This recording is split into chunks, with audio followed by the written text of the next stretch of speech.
राजा और तोता की कहानी। एक समय की बात है, किसी एक राज्य में हरिदेव नाम का राजा राज करता था। उस राजा के 3 बेटे थे। उसकी ख्वाहिश थी कि उसका सबसे काबिल बेटा उसकी राजगद्दी संभाले, लेकिन वह इस बात को लेकर परेशान था कि तीनों में से किसे वह अपना राजपाट सौंपे। एक दिन राजा को एक तरकीब सूझी। उसने उसी समय अपने तीनों बेटों को बुलाया और कहा, बेटे, आज मैं तुम सबसे एक सवाल पूछता हूँ। अगर तुम लोगों के सामने एक गुनहगार खड़ा हो तो तुम उसके साथ क्या करोगे? इस पर राजा के पहले बेटे ने कहा, उस अपराधी को सजाए मौत दी जानी चाहिए। वहीं दूसरे बेटे ने कहा, गुनहगार को काल कोठड़ी में बांध देना चाहिए। जबकि तीसरे बेटे ने कहा, पिताजी, हमें उसे सजा देने से पहले इस बात की जांच करनी चाहिए कि उसने सही में अपराध किया भी है या नहीं।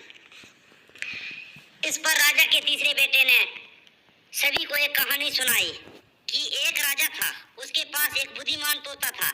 एक बार उस तोता ने महाराज से कहा, मुझे अपने माता और पिताजी के पास जाना है।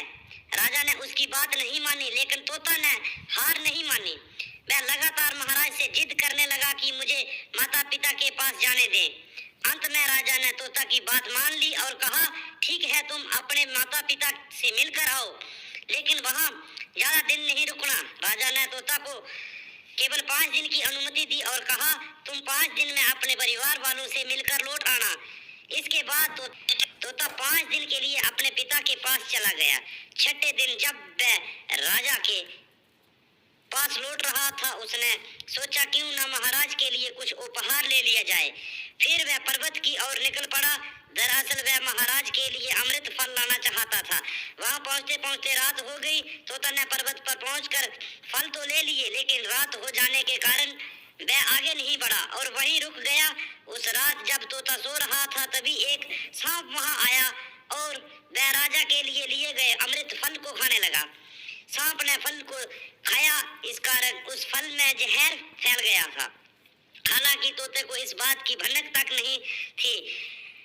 अगली सुबह जब वह जागा तो फल लेकर महल की ओर चल पड़ा। जब वह महल पहुंचा तो खुशी खुशी सीधे राजा के पास गया और कहा, महाराज, मैं आपके लिए ये अमृत फल लेकर आया हूँ। आप इसे खाएंगे तो सदा के लिए अमर हो जाएंगे। ये सुनकर राजा काफी प्रसन्न हुए। उन्होंने तुरंत उस अमृत फल को खाने के लिए मांगा। इस पर एक मंत्री ने कहा, जरा रुकिए महाराज, आप इस फल को बिना जांच किए कैसे खा सकते हैं? एक बार देख तो लीजिए कि तोते द्वारा लाया गया ये अमृत फल सही है या नहीं।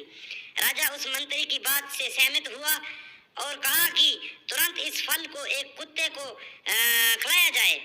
राजा का आदेश पाकर सैनिक ने फल का एक टुकड़ा कुत्ते को खिलाया। फल खाते ही कुत्ते की मौत हो गई। ये देख राजा गुस्से से आग बबूला हो गया। क्रोध में आकर तलवार से तोता के सिर को काट दिया, साथ ही फल को फेंकवा दिया। कुछ साल बाद ठीक उसी स्थान पर एक पौधा निकल आया। ये देख राजा को लगा कि ये उसी जहरीले फल का पौधा है। उसने सभी को आदेश दिया कि उस पेड़ का फल कोई नहीं खाएगा। कुछ दिन बाद एक वृद्ध व्यक्ति उस पेड़ के नीचे आराम करने के लिए रुका। उसे भूख भी काफी जोर से लगी थी। उसने उसी पेड़ से फल तोड़ा और खाने लगा।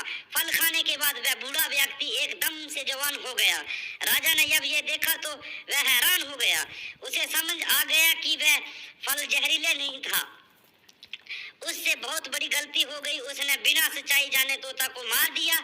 इसे लेकर उसे काफी पछतावा भी हुआ। इसके लिए वह मन ही मन खुद को कोसने लगा। इधर तीसरे राजकुमार की कहानी खत्म होने के बाद राजा हरिदेव ने उसे ही अपना उत्तराधिकारी नियुक्त किया। इसके बाद राज्य में जश्न मनाया गया। इस कहानी से हमें ये सीख मिलती है कि हमें कभी भी बिना जांच किए किसी को सजा नहीं देना चाहिए। Thanks for watching.